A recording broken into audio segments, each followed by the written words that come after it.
Study IQ IAS, अब तैयारी हुई अफोर्डेबल। हेलो दोस्तों, नमस्कार। स्वागत है आप सभी का स्टडी IQ में। मैं हूं आपका दोस्त एजुकेटर दीपांशु सिंह और आज हम बात करने वाले हैं interestingly made in India cough syrup के बारे में। मेरी तबीयत खुद भी सही नहीं है इतना, जैसा कि आप मेरी आवाज़ से समझ पा रहे होंगे। मेरे को भी कफ सिरप लेना पड़ रहा है। बट आयरॉनिकली आज ये जो वीडियो है जिसके बारे में बात करने वाला हूं वो है कि उज़्बेकिस्तान में बड़ा दर्दनाक सा एक हादसा हुआ है। 18 से ज़्यादा बच्चों की मौत हो गई है made in India cough syrup पीने से। और साथ ही साथ ये हुआ है जो कि आप देखेंगे एक दो महीने पहले गाम्बिया में भी, अफ्रीका में गाम्बिया में भी एक सिमिलर सिचुएशन हुई थी, जहां पे मेक इन इंडिया जो आप देखेंगे जो इंडियन मेड कफ सिरप था, एक नोएडा बेस्ड कंपनी ने बनाया था, उसको पीने से वहां पे मौत हो गई थी, जिसके बाद बच्चों की, जिसके बाद WHO ने वार्निंग इशू की थी इसको लेके। तो इंटरेस्टिंग चीज इसमें यह है कि अभी तक ऐसा कुछ नहीं हो रहा था। सडनली इंडियन फार्मास्यूटिकल इंडस्ट्री या इंडियन जो फार्मा एक्सपोर्ट्स हैं या इंडियन मेड कफ सिरप से अचानक इतनी सारी मौतें कैसे होने लग जा रही हैं? क्या ये भारत के खिलाफ या भारत की फार्मा इंडस्ट्री के खिलाफ एक सोची समझी साजिश है? तो इसके बारे में हम लोग बात करेंगे आज की वीडियो में डिटेल तरीके से। तो चलिए शुरुआत करते हैं।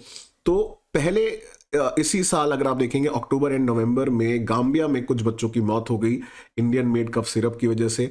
तो उस समय काफी हाहाकार मच गया था। और अब कल न्यूज आई है कि उज़्बेकिस्तान में 18 बच्चों की डेथ हो गई। उनकी मिनिस्ट्री ऑफ हेल्थ ने कंफर्म किया है और उन्होंने बताया कि ये लोग जो कफ सिरप है डॉक 1 मैक्स, ये नोएडा बेस्ड एक मैरियन बायोटेक कंपनी है, उसने बनाया था और उसको कंज्यूम करने की वजह से ये डेथ्स हुई हैं। और इंडिया ने अभी इसके ऊपर एक ऑफिशियल स्टेटमेंट इशू नहीं किया है, बट उन्होंने बोला that we will be doing a joint probe, और एक हम लोग प्रोब करेंगे to check on the claims. अब इसमें बात यह है कि आप जब डिटेल में हम देखेंगे इसमें काफी सारे लैप्सेस देखने को मिलते हैं। जैसे कि अगर हम देखें इसमें जो सबसे महत्वपूर्ण बात वो निकल के आ रही है कि जनरली हमारे यहाँ देखिए क्या होता है कि जब भी हम कोई इंडिया में खास करके और बाकी देशों में भी, स्पेशली अगर हम डेवलपिंग कंट्रीज की बात करें, मेडिसिन ओवर द काउंटर लेना या जाके किसी भी दुकान से लेना कोई बहुत बड़ी बात नहीं है। इनफैक्ट हमारी भी तबीयत खराब होती है तो हम लोग डॉक्टर को दिखाने के बजाय पहले जाके जो है जाएंगे दुकान से और दवा ले लेंगे। हर कोई डॉक्टर बनने की कोशिश करता है, जो कि बिल्कुल ही गलत है, because you do not know what you are suffering from. तो विदाउट डॉक्टर्स प्रिस्क्रिप्शन लेना बड़ा ही हैजार्डस साबित हो सकता है, और ऐसा ही कुछ यहाँ पे भी आया है। उज़्बेकिस्तान की मिनिस्ट्री ने कंफर्म किया है कि ये जो बच्चे थे इन्होंने कफ सिरप लिया है विदाउट द डॉक्टर्स प्रिस्क्रिप्शन। और जब डेथ्स हो गई 18 चिल्ड्रन की, तब इन्वेस्टिगेशन थोड़ी बहुत की गई। जो प्रिलिमिनरी इन्वेस्टिगेशन है उसमें पाया गया कि जब ये डेथ हुई उसके बाद ये जो Dok 1 Max tablet and syrup है इनको हटा दिया गया वहां से, फार्मेसी से। और 7 एम्प्लॉइज जो थे उनको भी सैक कर दिया गया बिकॉज उन्होंने सिचुएशन को उस समय एनालाइज नहीं कर पाए। बट जब लैबोरेटरी टेस्ट इसका कराया गया उसमें पाया गया कि जो बैच ऑफ सिरप्स है इसमें इथिलीन ग्लाइकोल मिला है, जो कि एक टॉक्सिक सब्सटेंस है। अब इथिलीन ग्लाइकोल कहां से आ गया? और ऑब्वियसली बात है कि अगर कोई मैन्युफैक्चर कर रहा है तो उसको ये तो पता होगा कि इथिलीन ग्लाइकोल एक टॉक्सिक सब्सटेंस है, हम लोग उसको डालेंगे तो डेथ हो सकती है। और सबसे बड़ी बात यह है कि ये जो दवा है इसको कंज्यूम विदाउट डॉक्टर्स प्रिस्क्रिप्शन क्यों किया गया, वो भी बच्चे जो थे उनको क्यों दिया गया ये? और ना ही पेरेंट्स ने और ना ही फार्मासिस्ट की एडवाइस के बेसिस पे इन्होंने ये कंजम्पशन किया। और साथ साथ डोजेज भी अगर आप देखेंगे जो रिपोर्ट्स आई हैं, डोजेस भी 2.5 से 5 ml से ज्यादा हैं, जो कि अगर आप देखेंगे प्रिस्क्राइब्ड स्टैंडर्ड डोज से बहुत ज्यादा है।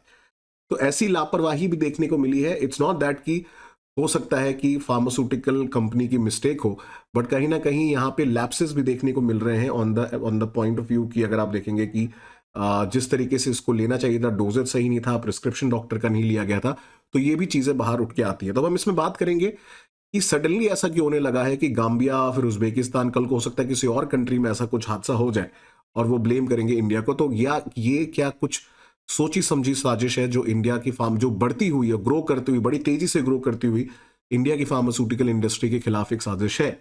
उसके बारे में बात करेंगे। बट जैसा कि आप जानते हैं ईयर एंड सेल चालू हो चुकी है। 31 दिसंबर लास्ट डेट है, तो आप सारे कोर्सेज पे डिस्काउंट पा सकते हैं यूजिंग कोड डीप लाइव। आपको लाइव क्लासेस विथ मेंटोरशिप मिलेंगी।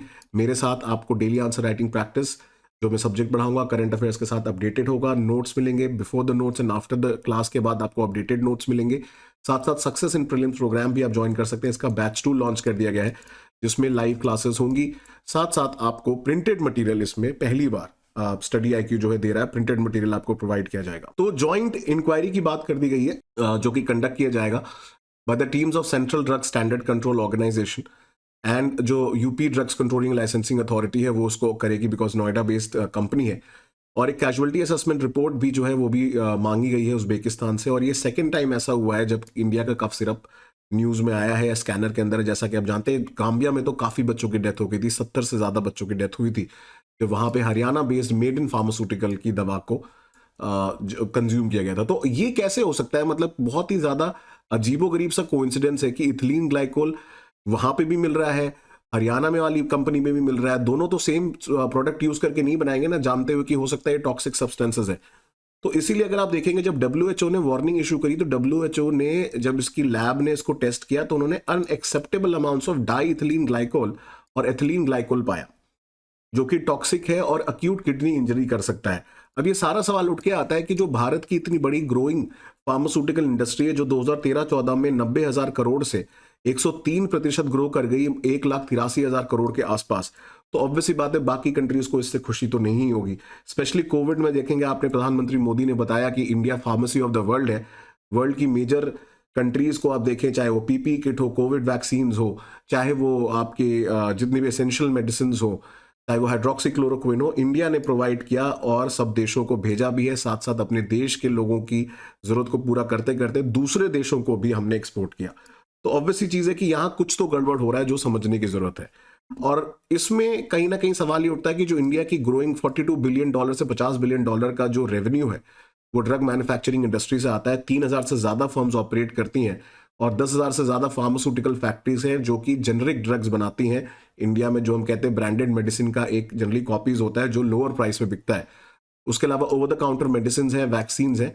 और इसमें अगर आप देखेंगे इंडिया क्या करता है कि जब हम एक्सपोर्ट करते हैं, जो टॉप एक्सपोर्ट्स में आता है हमारे फार्मास्यूटिकल, लेकिन इसको हमें बनाने के लिए जो एक्टिव फार्मास्यूटिकल इंग्रेडिएंट जिसको हम लोग बोलते हैं APIs, ये हमें मेजरली चाइना से इंपोर्ट करना पड़ता है। तो कोविड के टाइम पे जब सप्लाई चेन डिसरप्ट हो गई थी तो ये एक बहुत बड़ा चैलेंज हो गया था, जिसके बाद इंडिया ने काफी तरीके से इसको कोप अप किया। फिर US से एक स्पेशल ऑथराइजेशन एक्ट करवाया जिसके थ्रू ये APIs इंडिया में इंपोर्ट कराए गए। और प्रधानमंत्री मोदी जी ने वैसे भी चैंपियन किया हुआ है cause of the pharmacy of the world. और इंडिया में अगर आप देखेंगे जो 40% से ज्यादा over the counter and generic medicine है वो US भेजी जाती है, एंड UK में भी जो सिमिलर अमाउंट ऑफ ड्रग्स है वो इंडिया से आता है। उसके साथ साथ इंडिया अगर आप देखेंगे वर्ल्ड की 2/3 से ज्यादा एंटी रेट्रोवायरल ड्रग्स जो HIV वायरस को फाइट करने के लिए यूज होता है वो भी इंडिया ही सप्लाई करता है। इनफैक्ट अफ्रीका तो पूरी तरीके से इंडिया पे ही डिपेंडेंट है।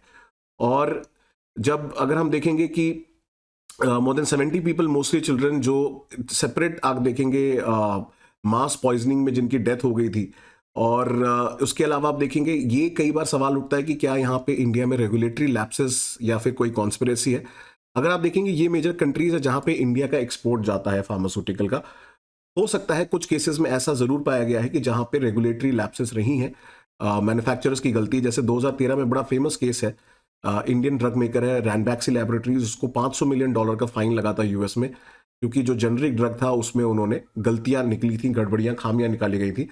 और वैसे इंडियन जो ड्रग मैन्युफैक्चरर्स हैं वो बेस्ट इन द वर्ल्ड माने जाते हैं, बिकॉज बिल्कुल लो एंड अफोर्डेबल रेट पे बेस्ट क्वालिटी प्रोवाइड करते हैं। बट कहीं ना कहीं इसमें कुछ ना कुछ तो गड़बड़ की आशंका लग रही है, क्योंकि अगर आप देखेंगे वर्ल्ड के इस समय लार्जेस्ट वैक्सीन या फार्मास्यूटिकल एक्सपोर्टर्स कौन कौन है, और बिगेस्ट प्लेयर अगर आप देखेंगे वो अमेरिका, स्विट्जरलैंड या यूरोप बेस्ड अगर कंट्रीज है, जैसे कि Pfizer, Novartis, Johnson and Johnson पे तो आपको पता ही है बहुत बड़ा केस चल रहा है इस समय, Roche, Merck and company, Sanofi, और Germany, Switzerland, Ireland, Belgium, US, Netherlands, France, UK, Italy, China, ये मेजर कंट्रीज हैं जिनको सबसे ज्यादा फायदा होगा अगर इंडिया की फार्मास्यूटिकल इंडस्ट्री का नाम खराब होता है। स्पेशली अगर हम देखेंगे चाइना और यूरोप, तो यूरोप कहीं ना कहीं हो सकता है इस बात से खफा है कि इंडिया रशिया को सपोर्ट कर रहा है यूक्रेन वॉर में, और कहीं ना कहीं यूरोप की बैशिंग भी हो रही है।